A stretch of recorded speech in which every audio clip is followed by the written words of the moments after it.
Good evening, everybody. This is Edge from Edge Plays. And again, another episode of the Edgecast. With me this evening is N7 Kate and Dante. Hey, hello guys. It's good to be back. It's been a while since I've been on the Edgecast because obviously we've been ill, but getting there, and it's good to be back again. I'm still ill. You're always ill. Yeah, No, it's my good to time see. over it. It's definitely good to see you both doing a lot better. And obviously we did the Left 4 Dead stream recently, so it's good to see you back in action. Been Even if enjoying even if you did shoot me in the ass again, probably somewhere. Well, Yeah. there was a lot of zombies, but I did actually start enjoying the shotgun a lot in that last stream that we were playing. I don't know if you've had a chance to watch it back, but it's pretty amusing. I've definitely watched bits. Like I generally enjoy. I enjoy. I have a weird one with Left 4 Dead, where it's like I'll use nothing but melee weapons, or I'll go to two handguns, or I'll go to the sniper rifle, or it depends on the map for me. I think sometimes what gun I want to use. Yeah, But yeah. yeah, But no, I've it's been good enjoyed fun. playing Left 4 Dead 2 again. It's been good to be back playing it, which has been nice. I've had more fun though with Left 4 Dead than I have had with Back 4 Blood. Yeah, yeah. We've already talked about Back 4 Blood before, but they got so many things wrong with that game, from the balancing to the level map designs, like the This will be spoilers for the end of year infected review. and stuff. Like Yeah. so. Yes, that's probably going to be one of. Oh, did that come out last year or this year? I think it came out this year. Did it really? God, oh my God! I can't believe we've only got another 2 months left in 2022. Which is Tell me insane about for it. me. That's absolutely mad. I'm like, oh my God, I got so many games still to play. And obviously, I've got to start getting my thoughts together for the end of year stuff that we usually do. And I've played a lot more indie games this year, so my my perspective on things has shifted a little bit. But that's probably going to be one of my most disappointed games of this year, for sure, easily. It's a shame, but I am looking forward to 40k Warhammer 40k Dark Tide, which is coming out on the 30th of November. That's another Left 4 Dead style game where it's kind of like you play through the story campaign together cooperatively, like through levels. And I played the closed beta and I really enjoyed it. You've got like different classes and stuff, but it's coming on the Game Pass, which I'm hyped about because then obviously, you know, at least the three of us can definitely play it if you're interested. It's on the Game Pass. Heck yeah, I'll be able to download that on the day of release. Nice. I may well just throw some coin at Fish and give him like a month or two subscription on the Game Pass just to be able to join us if he's not wanting to do that himself, which I understand. But we'll see. It's definitely one I'm interested in picking up, and I think it'll be a lot of fun. Well, yeah. So it could be something that replaces Left 4 Dead maybe after we finish that. Well, yeah, we've only got, I think, another episode or two left potentially of that, and then we're moving on to other games. For anyone who watches recently in the episodes of the podcast, the beginning of the podcast, we do kind of things we've enjoyed, things we've been up to in the last few days or week. Bit of positivity because obviously there's a lot of negative stuff in the world going on. It's nice to have a little bit of a fun topic stuff before getting into the meat of the discussion of the podcast. So, Kate and Dante, anything fun this week you've been up to? Do you want to go first, Dante? Because I've been talking quite a bit. I'll let you go first. Okay then. Fun-wise, I would say Mario and Rabbids, the sequel to Kingdom Battle, Sparks of Hope, has been fun play. Finally completed it yesterday. Oh, it's great. Well, the story anyway. It's like, there's so many side quests and stuff to try and get 100%. But yeah, that was just a joy to play. It was like, you know, they've really improved on the XCOM style mechanics they had from the first game, and just made it much more fluid and just more versatile and fun to play. And the comedy is still there, the awesome cutscenes, the new little bits of voice acting they're throwing in with some of the rabbits. You just can't not love these characters. That threw me off to start with, though, the voice acting. Yeah. But it did grow on me, I will admit, especially Rabbit Peach and Rabbit Rosalina, who's just basically a sulky teenager. So good. Yeah. Wow. It's a weird mix, but I remember when Raven Rabbids first came out on the Wii, but it was a fun game back then. So Yeah, I've been obviously just watching you play it, but I've really enjoyed it, and yeah, we're probably going to do a review discussion on that, Dante. Maybe try and keep it to like 5 to 10 minutes or something when we're a little bit more alive, Yeah, because we captured some good not to die footage on right it. now. But yeah, it's been good. I've enjoyed just watching you play it, and that's a sign of a good game. Like if it's totally. enjoyable to watch as well as to play, you know. Yeah. But I want a movie. I want like an animated movie with like Mario and the Rabbids, because I think Okay, it would well, be I was about so to say cool. we're getting a 3D animated movie in April We next are. year. We are. From We the are. guys behind Minions, we need Minions versus Rabbits versus Mario. Oh, can you imagine if Minions and Rabbids got together? So much chaos would just ensue. It'd be amazing. But it'd be just so chaotic you wouldn't know what's going on. So yeah. For me this past week, I've been playing nothing but A Plague Tale Requiem. Which is the sequel. Oh, nice. Cool. I'll look forward to talking to you about it once you finished it. Yeah, so it's a sequel, obviously, to A Plague Tale Innocence, which was actually one of my favorite games when that came out. And I loved it. I think I beat it in about 17 hours roughly. And obviously I picked it up on Game Pass because it's on the Xbox Game Pass, which is awesome. So I played it on PC. I will say that when I did first install it, there was a ridiculously huge day one patch, which was something absolutely stupid, like 45 gigabyte or something like that. But it seems to have fixed a lot of the performance issues for me that a lot of the reviews were mentioning, like the frame rate issues and stuff. So generally speaking, the game for me was pretty smooth. But I loved it. Like it is very high up. It's one of the best games I've played this year. It's very, very high up on my list. It's very much a game of the year contender, I think, at the moment, but it may well be challenged by God of War Ragnarok, which is obviously coming out on the 9th of November, which I'm looking forward to. I can't wait. I'm looking forward to that. But yeah, like it took what was great in the first game in Innocence, and it's still got the great things from the first game, like the stealth, and obviously you play Amicia, and obviously you've got your brother Hugo you've got to protect. You are children. You are very much children, and you are very vulnerable as a result of it. Although Amicia does get a little bit more kick-ass in this one, she's a bit more seasoned, should we say? But you still have limited resources. So when I saw the trailers, I was like, oh no, are they just going to go full on action? Is that what they're doing? Like, with the new crossbow.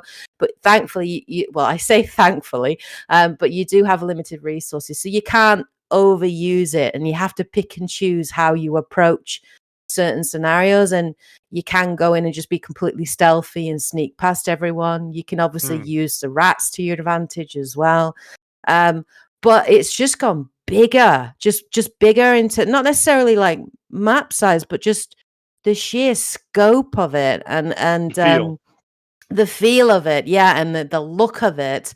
Even the voice acting has stepped up a level. Like if the voice actress for Amicia is not nominated for an award this year, I will be really pissed off because she was incredible. Absolutely. Like it was a game that I got really emotionally invested. And I think because I played the first one, I felt more connected to these characters because I've been through all of that crap with them in the first one, right? And how Amicia and Hugo obviously bond.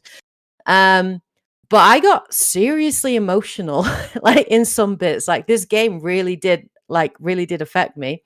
I literally wanted to like reach into the monitor and just give her a big old hug. But you're gonna rage at the Game Awards this year potentially. Probably. I'm intrigued. Elden Ring's probably going to win everything, I'm predicting. But I really did enjoy it. It's weird. It's like it's gone up a level, like a Naughty Dog quality of a game in terms of like the level designs. Some of the action set pieces felt like they'd just been lifted straight out of like Uncharted, like 4 or Tomb Raider. There's some crazy set pieces. And just the volume of rats. Oh my God. Like they are very menacing in the sequel. So much rat. So many rats. But yeah, I don't know how much of it you've played, Edge. Still very early days with it. Very early, so I've gone through. I've started the tutorial. There was a bit of frame rate issue, so when you mentioned the patch, I didn't know because I downloaded it straight away. I didn't know if there was a patch to do after that. Yeah, there's a patch. Yeah, so I'll probably see about that, and then because it was a bit sluggish at times, like it was a bit kind of jittery. I didn't play it in 4K. I dropped it to 1440, and that allowed a nice, pretty smooth 60 frames per second for performance on the game. So I would say it depends on your graphics card and obviously how powerful your PC is. You might want to drop down your resolution, change your textures to medium and stuff like that. But like, have you played Innocence? No, but I am aware of Innocence. You really should not. Stop. Don't play anymore. Do not play anymore. Get hell, I will gift you Innocence if you don't own it. Like, that is how passionate I am about the fact that I think you should play the first game. All right, so before we go any further then, Plague or Witcher? Witcher, obviously. There's no comparison there. It doesn't mean I can't appreciate how good a Plague Tale is, and it's very good. But what I would say is... Aloy or Amicia? Oh God, Amicia every time over Aloy. Because Aloy's not a flawed character. Amicia is. She's much more likable, and she goes through more of a. I think Aloy's quite a flawed character. Have you played Forbidden West? I have watched you play it. Yeah, you have, but yeah, we'll get to that later. That's a whole different. Yeah, we'll do that in a troll. We're digressing. But like, you really should play Innocence. You can beat in about 10 hours, so it's not a super big game. But I really do think you're doing yourself a disservice if you don't play Innocence before you play like Requiem. I really do think you're doing yourself a disservice, and you really won't get because the whole thing about Hugo, a lot of that is explained in Innocence. So it is very much a continuation. So you will be very lost. You won't understand what they've gone through and the whole dynamic and why Amicia is so haunted and what's going on. You really should play Innocence, Edge. Like, you very much should do. But I don't know how much it is on Steam. It was on Game Pass, but then it left, frustratingly. So you probably missed that, but I don't know how much it is. It'll be like a thing of buy the game and then play the new one kind of thing. So it was on Game Pass originally, but definitely look into it, and I think you should pick it up for sure. Yeah, I've been slow, so I've just started playing the first one now. Yeah, I think you lent my copy, didn't you? Yeah. Disc. Physical media. Physical media. Just hand the disc to you. There you go. So for me at the moment, I have been playing with Strife through Dying Light for the last couple of sessions. We'll be probably playing a bit more this week to continue it, because I think we want to try. Well, we're talking about it, and we think that we intend to complete Dying Light and then play Dying Light 2. Have you completed it before, Dying Light? You've played it before, right? I've played it before, so it was one of the very first games I bought on the PS4 when I got a PS4. I got Destiny. I originally got Destiny, then bought Dying Light, got Dragon Ball Xenoverse, and then Monster Hunter World came out a bit after that. Right. So it was a very good time to get a PS4 back then. And Dying Light I enjoyed, but I kind of dropped out because back then I wanted a really good co-op survival zombie game, and everyone kind of ducked out very early on. So it's been nice to kind of play it. It's aged actually fairly well. They did a Left 4 Dead event in it, where if you turn it on, you get just basically fuck tons of zombies. If you watch part 2 of the video, I'm on a wall at one point just using a sword to knock them all away from me. Yeah, I did see it. I did see how you left Strife to die. When? I got jumped on. He got basically jumped on by a zombie at night time. We just saw this zombie just leap out and jump on him, and like you just ran past him, right past him. Right next to him. Shoot the zombie! Yeah. Come on, Edge, team player. Save your friend. No, he was like, he said, just go, and so I did. I don't think he did. Before he got jumped. Back. I'm so watching it back now. If you noticed in the video, he leaves me to die so often. I don't think I saw any of that. You might have cut that stuff out. I did cut a little bit out because he's an absolute. He's not afraid to defend himself, but he literally. You saw the video part 2, and let me bring back all the monsters to just kill you, Edge. And it was like, what? I did see that you mostly went melee with it, kind of like what you're doing with Left 4 Dead. Is that seems to be your thing for zombie games? Just mostly going melee. melee. Well, with Melee, Dying melee. Light, using guns makes noise, and so if you're using a Oh, that's gun, a thing, is it? That's kind of yeah, cool. if you Okay. make too much noise, more zombies will appear, Uh-huh. or you'll get the special infected showing up. Yeah, So I at am night, interested in it because I know at night time the zombies get more aggressive, more dangerous. well, the good thing about it is like if, for example, you or Dante picked up the game, okay, Mm-hmm. so say me and Strife had completed the game down the road right now, okay. Mm-hmm. The only thing that it would affect your playstyle is we could drop you items that we've crafted so you can use it. That's it. Oh, nice. Okay. We would be able to play through your story Uh-huh. as with you. So we would not we wouldn't be rushing through the story. We would be doing your story, as it were. Mm-hmm. Mm-hmm. But we would still keep the same levels we leveled up to. So, for example, all my skills will still be there. Mm. If I Can drop you this, level as you play with us or yeah, not? Yeah, you yeah, can. I That's good. can still Okay. level. So it means that there's always a benefit to playing the game wherever you're playing with. So Stripe's actually a lot further on than I am. So when he comes back to help me out, he guides me to where I need to go a little bit I because it's see. been a bit rusty. But Yeah. He's like pre-scouting yeah, on where pretty things much. are. Yeah. And we've had a good time with it so far. Yeah, I mean, I Mm. think you can tell in the 2 videos we've done so far. We are a married couple, I Enjoying think. yourselves. You do sound like a married couple, but you do seem to be enjoying yourselves, which is Yeah, and I funny. think I did see Strife shot you. I did see he shot you off of something, and then he was laughing his head off about it. yeah, he shot me off. So there's like a zombie that has like a gas tank on the back of its back. Uh-huh. So I went up the side to avoid it, and so he shot it in the canister, which knocked me off into a floor full of zombies. So have you stopped your Witcher punchy No, run, or are you still I'm doing that? still doing the run. So Okay. officially at the moment, I am grinding. Where are you? So I'm still in Velen at the moment. Oh, So okay. what I'm doing at the moment is collecting all of the places of power, and I'm working out what I can craft to increase my skill level, as it were. So far, I can mind control shit. I can create an exploded shield. I can melt stuff, and I've started to go down a different tree to try and boost my attack power with my punches. So fingers crossed, you will see a much more badass Geralt without swords. Okay. There will be another part coming up. Cool. With my current timescales at the moment, I want to get this Edgecast out this week, and then do another episode of Two Blokes Kill Zombies, and then the Witcher episode will probably be out by next Tuesday, I would think, maybe Wednesday, because I want to do a bit of recording. It depends because at the moment I'm kind of playing through it and then going back into recording once I've started. I mean, I've not died yet. I know that's what you want to see. You want to know, have I Nice. died yet? No, I have not. And Okay. have you used a sword yet? No. Should do So, a punch counter or something, like how many uh, punches you get in or something. well, I mean, that would be interesting. How many things have I punched to death? I mean, I've fought a golem with punches and bombs. I've fought like a water demon thing. So, there is limits to what I can do at the moment with it, but it's been good for teaching me how to dodge mechanically wise. So there's been points where I'm fighting 3 or 4 dudes, and I'll do like a pirouette dodge, punch him in the back of the head, dodge again, flamethrower one dude, drop a bomb down, and then just become like the Batman pretty much, which has been kind of fun.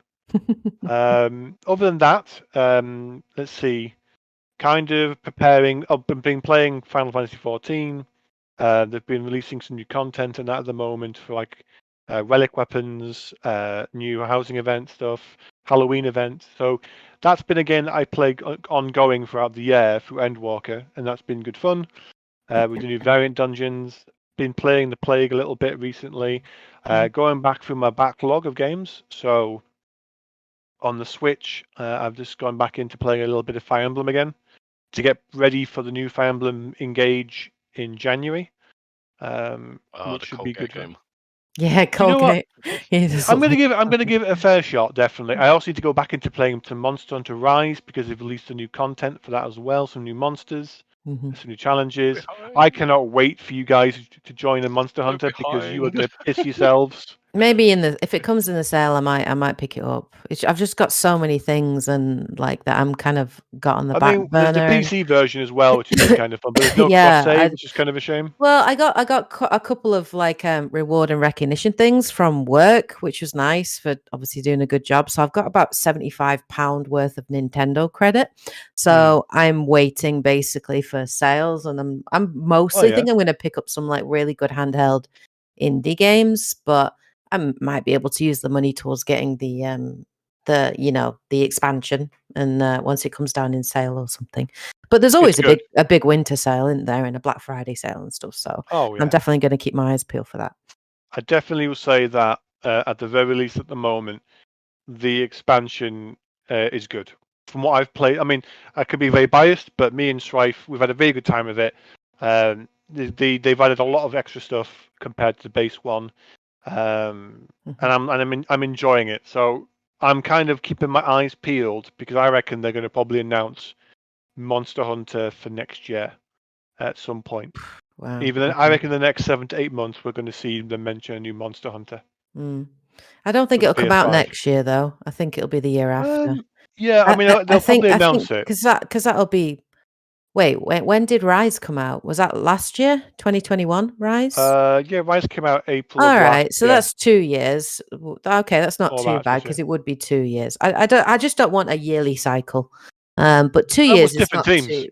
I know they are, but I get bored of that. Even with Assassin's Creed, I know there are different teams that work on different games, but I'm fine with like having a 2-year gap between 2 big Monster Hunter projects. So you can fully, play everything of one and all the DLC and stuff. But yeah, I would like to see a World 2 because I did really, really enjoy World. So and Iceborne, I really loved Iceborne. I miss the Clutch Claw. I mean, I do enjoy Monster Hunter Rise, don't get me wrong, but the Clutch Claw, I really miss it. I love the Clutch Claw. I suppose, yeah, I'm hoping it comes back. Yeah, well, we'll see. I mean, I'm assuming that they'll probably are spending a bit of time to develop this because when they went to the new world, so I can only imagine that the sequel would be based in the new world that they went to. So that could be. There's so much potential there for new monsters and all sorts coming through from that. Yeah. So now that we've kind of gotten through, I think 23 minutes in at the moment. So now that we've had a bit of a fun catch up. So the topic that Kate kind of brought over to us for this episode is remasters. Yeah, remakes, not remaster. So remake. So yeah, like from the ground remake. That's what I'm meaning. So there's been obviously a spate of remakes recently in the last few years of all classic games, and obviously in the news there's been The Witcher being said that they're going to be remaking that. The first one. Kind of mixed. I've had mixed reviews or mixed comments about it. I think most of what I've seen has been quite positive. I think a lot of people have said sort of that's a remake that makes a lot of sense because the first game is very dated now. Like when you go and it's only on PC. So like for console players that never got to play the first game and maybe only played the second and the third, like it's awesome that they get to play like the first part in the trilogy. But yeah, the first one is so janky. Like to go back and try and do the combat and the UI, like that's a game that deserves a remake, and yeah, so that's kind of, I was excited about that, and that got me thinking about like other games that would be really cool to see a from the ground remake, and what I mean by that is a game that they are going to take what was there but completely remake it, for like modern gameplay and that kind of thing. So that was something I'd be interested in hearing, like if there are any particular ones that you guys want to see. Yeah, so there's a couple, but there's some certain provisos with that in terms of, because I know it's very, very kind of nitpicky, but there's a couple that I want to see, and one of them, which is a bit of a niche game, is Legend of Dragoon on PS1. Yeah, that's the one where you fly on dragons. No, that's Legend of that's Panzer Dragoon, right? What's Legend of? I've never heard of that. So Legend of Dragoon was a Squaresoft out of Square Enix kind of RPG that came out just a little bit after FF7, and it has a slowly growing fan base. I loved it because it was one of the first RPGs to get voice acting. The combat, though, is still great as today. It's all about additions. So whenever you attack an opponent in game, because so it's still got like traditional turn-based combat. You will do a combo attack. So you're going to press X as two squares circle in to to time the attack, so you do more damage. And so when you start off, you might do one hit combos, and you'll earn like points back to do more damage or to replenish dragon energy, so you can transform into dragoon mode more quicker. So why would you like to see this remade then? Because do you want to keep the turn-based combat or I want to keep the turn-based combat, but I think it deserves a remake because one, it has never been released digitally on any game software shops. It could do with a good bit of polish, a bit of a touch up. I think it would be really good. So I think it would be a good rival in some cases for an alternative to Final Fantasy in some cases. Because, so it's a JRPG, is it? Yeah, JRPG. Cool. The idea was that you were a character that could transform into a dragon knight. So you'd have wings. That sounds cool. Dragon armor, and each dragoon was different, had different elemental properties. Really good fun. Music was great. Combat was great. Visually, it's dated very badly, but the combat still holds up really well. Good tactics. I personally love it, but it has aged badly when it comes to it's one of the old kind of pre-rendered locations. Right. So if you remember, like Final Fantasy 7, 8, and 9, they had pre-rendered backdrops. So like they don't age very well in some cases, and it sometimes gets a bit warped in places. But other than that, still holds good water there for me. There's other ones, but I'll mention them in a little bit. Dante, Kate, what about you? Do you want to go next, Dante? Yeah, I could do. There's various odds and sods I've thought up, but like one of the more say obvious ideas is like bringing oldie handheld games such as like the old Game Boy ones to a better remaking world, like the Mario Land 1 and 2, for example, because it was just like built for console. Like the first Mario Land was very pixely, barely looked like nothing from the previous games, done by a different like department in Nintendo, and it's like that only had a handful of levels, I think barely even 12 or something. And it's like, they could really expand on that. It would be nice if they packaged 1 and 2 together in a way. But yeah, because that was the first appearance of the whole Daisy in that new world as well. It's like, you could like go deeper into that and maybe like, update everything obviously to the mechanics and graphics of current Mario games. And then just add more levels, add some maybe cutscenes and stuff like that. That would be really cool. 6 golden coins was genius in its own right. That was the very first Mario game I played. Like that was the first, and when I had a Game Boy, like that was the one I got in trouble with my dad when we were at the airport, and I was playing like 6 golden coins, and I didn't want to stop playing, and we had to get the plane. My dad confiscated my Game Boy. I got told off. Hold the flight. But it's a great game. It's a very good game. Yeah, I'd like to see that remade. It's a good one, and then like I know there's like some color mods and all this and that, but imagine seeing that in like because even the mechanics on that felt off in a way. There were a few things where it's like, the jumping isn't quite right, this isn't quite right, and it's like, you could update that. And then there was all the Wario Land games afterwards. I think I only ever actually played the first one, so it could be a good way of collecting all the sequels that never got to play as well. So a little bit. Do you mean like a little bit like how they treated Link's Awakening when they did the remake of that for the Switch, but do it for the Mario games, like that kind of treatment? Yeah, it would be nice if they added more. Like I know Link's Awakening added like that kind of dungeon builder thing on top of all the gorgeous graphics and all this and that.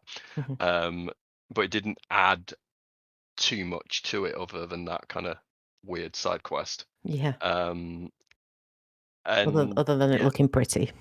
Yeah. But even so, that would be really good, because like it's especially for players that have never even been able to touch those games unless they're like in some eShop or ROM hack or whatever. It's like you don't really get to play the old Game Boy games these days. So that would be a new audience that would enjoy them, and I know a few people as well as myself that would be like, oh, let's play through all that again, and it would be cool having some new content with it. And then I was trying to think back of like games like I played and enjoyed back as a kid that I don't think have had remakes yet. I remember Trog. Did anyone play Trog? No. Oh yes, is that the monkey one? No. No, I'm thinking of something else then. It was No. dinosaurs. Oh no, I haven't played that then. What am I Um, thinking of? There was something where you played a monkey though, but never mind. I digress. Monkey Ball. Trog, because I played it on the NES, and it was 2-player, so me and my brother would play it quite often. And one time I found an arcade machine where it had up to 4-player on it, and I was like, "What? There's 2 other dinosaurs playable?" And they just like green and blue.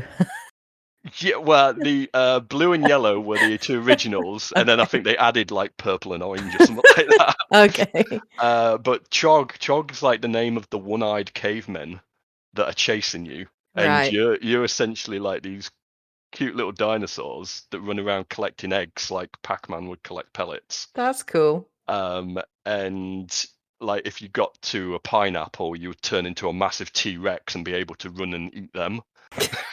Almost like the power pellet in Pac-Man again. It's like it was very like. How did this game not get copyrighted for like all of these games? Because it looked very different. Yeah. Oh god, yeah. No, I never saw that. That's kind of cool. I'm just having a look at it on my phone.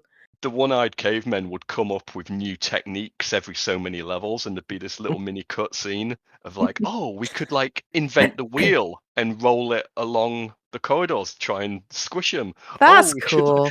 We could like invent springs and try and jump on them and stuff like that. It's like, oh man, you could do some proper really good like cutscenes and that. But that once again was a game where it was like, oh, it's lots of fun to play. But I went back to it not too long back, and I was like, whoa, and I've rinsed through most of the levels and it's done.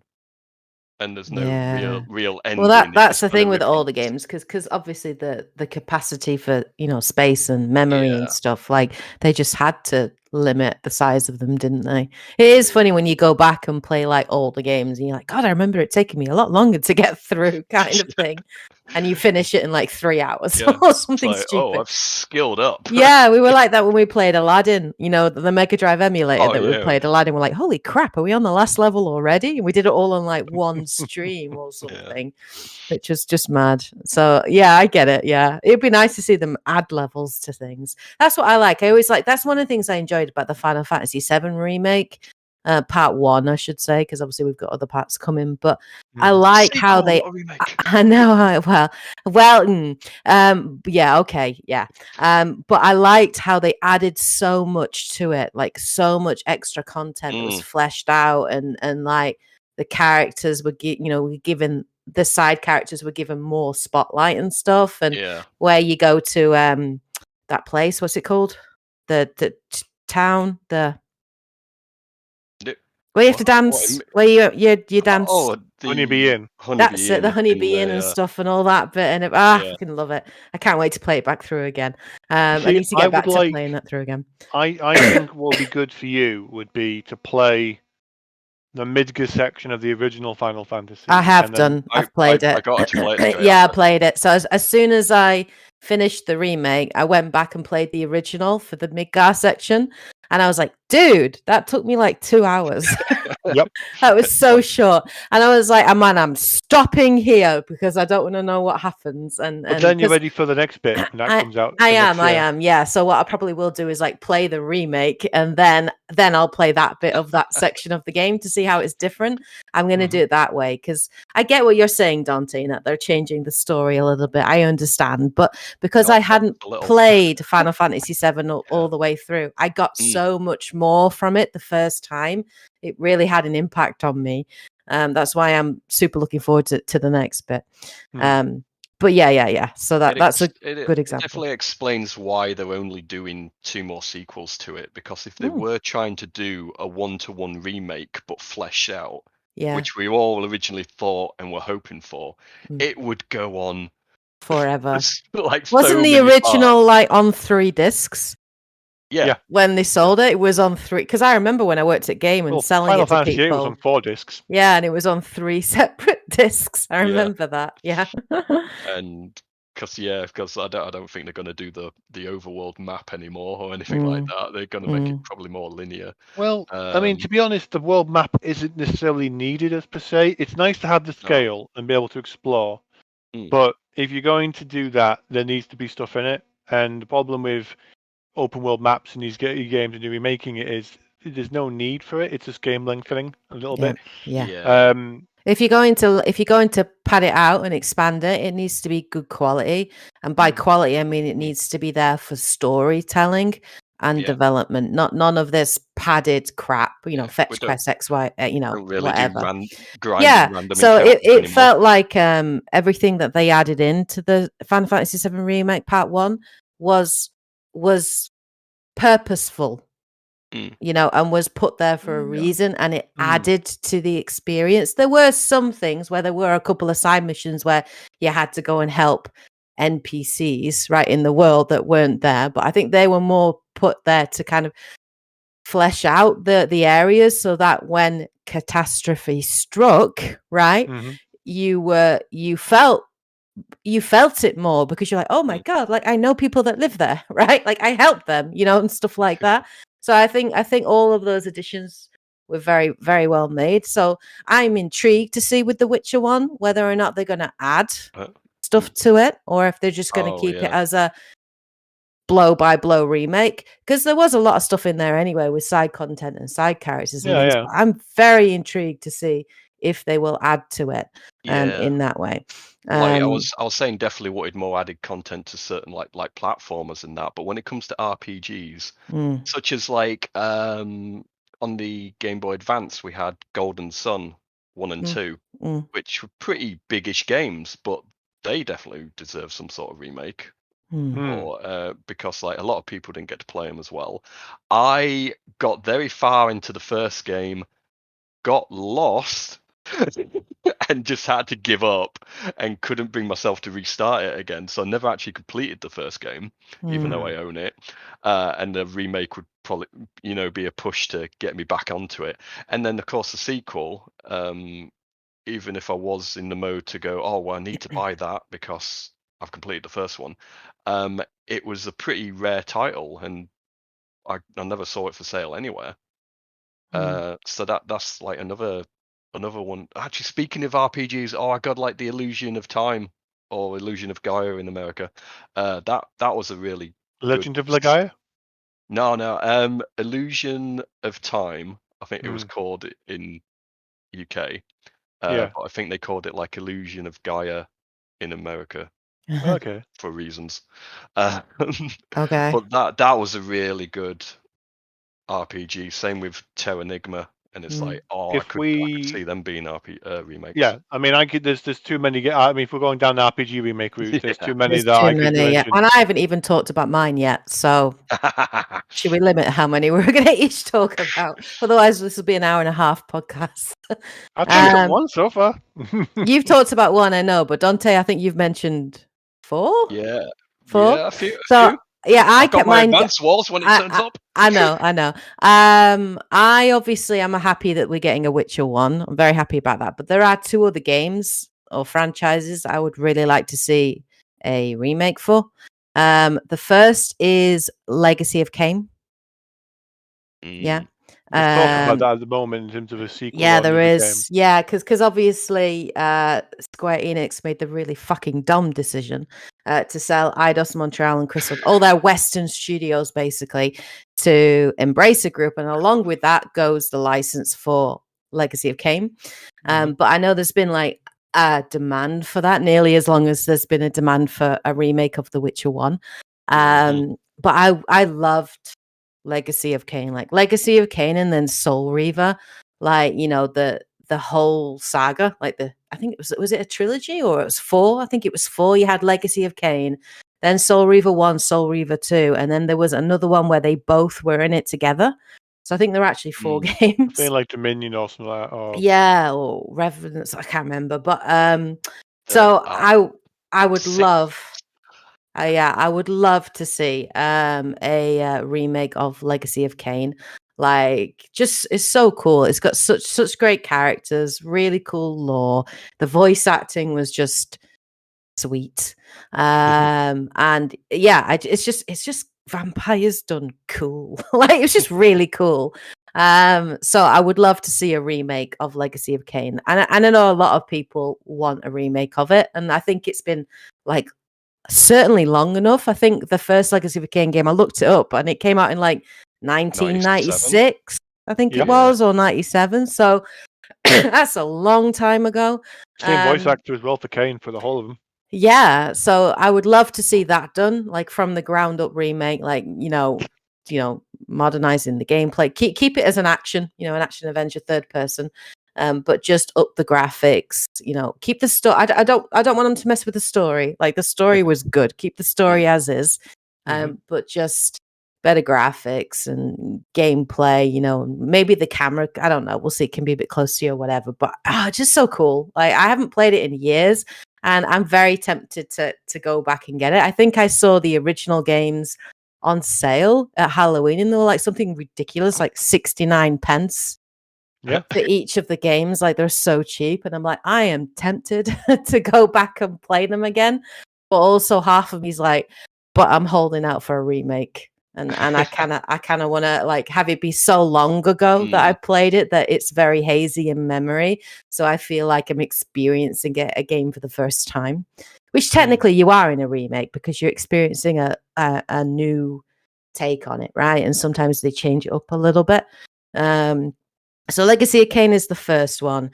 And then the second one I would really like to see a remake for is Ocarina of Time. The Legend of Zelda Ocarina of Time. Not just a remaster. No, I don't want a remaster. They've done a remaster. They did they've done several. Probably the best one was on the 3DS, right? The remaster is probably the best one that they did for the remaster, but I want a remake. Like, I want a from the ground up remake. I haven't played it myself, but I watched Fish play it. And it's great. I mean, for a lot of people, I think a lot of people, it's their favorite of the Zelda games. Seems to be anyway. It seems to be a beloved I'm game. probably going to be I'm going to be that guy. You're always that guy. I wouldn't want to see a remake of Ocarina of Time. Why? You don't want them to mess with it in case they ruin it? Because, like with any remake, when it comes out, there's that level of risk and reward. So whenever a remake is when something desperately needs it. Like, if you look at Ocarina of Time, that game has been re-released on God knows how many consoles for Nintendo. But at the same token, it's aged still fairly well, and it's still quite well beloved. And the problem you've got, especially with certain fandoms, is when you touch something, and even if you just do a bit of a polish up, they'll go, it's not a remake, it's a remaster. Or if you were to do anything that would fuck with the game's gameplay or visuals or the layout of the level, they don't like it. And it would need to be a remake, like, so that it's modern, like modern graphics, like, and I just think it would be really cool. Like, and there's some really cool characters like in it. Like, it has one of my favorite versions of Zelda in it, and like, I just think I'd like to see it because I haven't played the original. I would like it, and I think it would be really cool to bring it to a new audience. I think, unfortunately, for a lot of younger gamers, should we say, for you and me and Dante that have been gaming for a very long time, and maybe people like Fish that have played the originals and played it way back in the day, right? And have seen there are a lot of people that have never played those games and probably will never play those games because they're considered old, right? Yeah. And they won't be able to get hands on, but it's such a great game. So I think sometimes remakes are awesome because sometimes they introduce new people to that franchise that maybe otherwise might not get into it or might never have played it. Like, for example, the Resident Evil remakes, right? Like, for example, Final Fantasy VII remake. There are so many people that probably haven't played the originals, but now they get to experience it and get to play that. So in that way, that's why I like remakes, and that's why I kind of disagree with you on that one. But I get what you're saying. I do think Nintendo fans can be very butthurt and can be very overprotective of their franchises. I'm going to get a lot of hate for this, but I do think they can. And I think sometimes they just have to, it's not their property. It's not, they don't own that game. So it's the developers. And if they want to create a vision and they want to bring it out to new audience, as long as they don't butcher the original and they treat it with respect, right? I'm all for it. Yeah. So there's some good points. So the difference between when we were talking at the beginning when we mentioned remaster and remake, okay? So with a remaster, a lot of the time, I think some of the comments that we've had been said so far have been things like, oh, I love this game, I love the gameplay, just need to have a touch up of the graphics, bring it up to modern day standards with maybe a bit of camera control, so that people can enjoy what was there. And if we look at Final Fantasy VIII remaster, if we look at FF9 remaster, FF10 remaster, these are all kind of games that their gameplay mechanic or accessibility has been there, but they a fresh coat of paint so that new fans can enjoy it. Now, the issue of a remaster versus a remake is where a game is so old or inaccessible that it deserves that full-on treatment for a new generation. And now, if we look at, say, for example, some of the games that we've mentioned, so like some of the ones that Dante have mentioned, you can't get a hold of it whatsoever. Legend of Dragoon, for example, I mentioned early on. There's another one I was going to mention is part of the remake I'd love to see is Parasite Eve, another Square Soft horror survival / RPG game. Gets requested a lot. It's requested a lot. That you can't get a hold of anywhere. I got a copy of it when PS3 allowed you to download American PSN games. And that was the only way I've been able as a European to play it. Parasite Eve 2, and then the third birthday one for PSP, you can play those and you can get them much easier than the first game. So as a remake, or even like that, I mean, that would be something that I would be quite interested in. But it's a bit of a fine. I think all the games we mentioned would all deserve a really good remaster / remake, but it have to be very cautious because with a lot of these games, they can spiral out of control. If we look at like all the remasters and remakes that have been coming out recently, it's a whole new trend of wave of people, of nostalgia, as it were. So some games that would deserve the remake treatment don't get looked at because they look at what was it, The Last of Us. That got a remake. Oh, that didn't need a remake or a remaster. Neither does Horizon Zero Dawn, because it's not an old enough game because you can still play through The Last of Us. You can still access The Last of Us. The Last of Us already had a remaster, which modernized it and was a fantastic game. How many years ago I know they wanted to. Out? I don't know. I'm not looking it up, but like, I just think that a game that's that like really old. I think there's two ways to view remakes, right? There's obviously from the consumer perspective, right? And I think a lot of the visceral reactions to The Last of Us Part 1 remake, and then obviously the rumors about Horizon Zero Dawn remake, is the fact that those have come out within the last less than 10 years ago, right? Like I think Zero Dawn came out 5 years ago, maybe 5 or 6 years ago. I don't know. But they haven't come out that long ago. And I think what people are getting pissed off with Sony is them going, oh, we've bought the Last of Us, we've remade The Last of Us with The Last of Us Part 2 quality of facial animation and graphics or whatever, which no one asked for. But then they're also then charging $60 or $70 for that, or £60, £50 for it, but not really adding much else into it.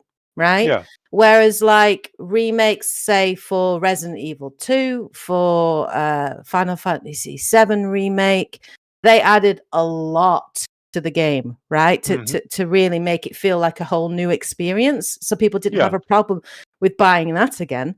So yes, you're right. There is the difference between remaster and remake. But I think sometimes with me, the view from the developer is like, for example, it would be kind of cool to see a remake of Resident Evil 1, right? Because originally they wanted to do that in first person, but they never had the technology to do that.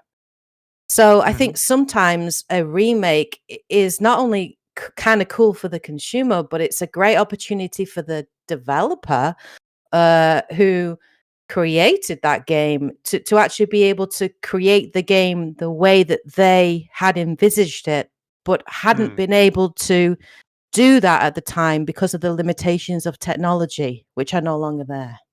Yeah.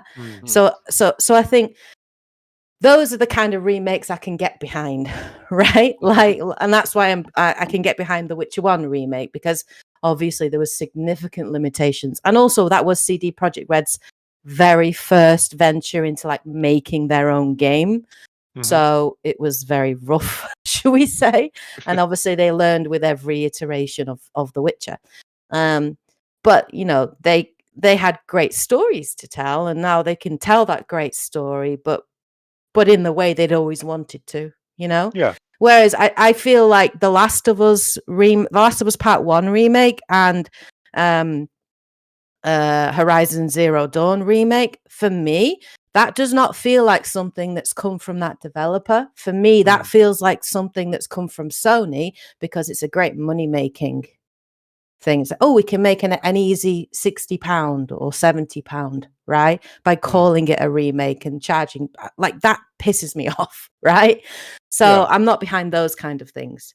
But yeah, I am, if it's like being able to bring it to either to a new audience, or to be able to like create the game in the way that the developer originally had wanted to do so but couldn't at the time, and that it feels fresh enough and new enough and different enough that it's worth buying it again, right?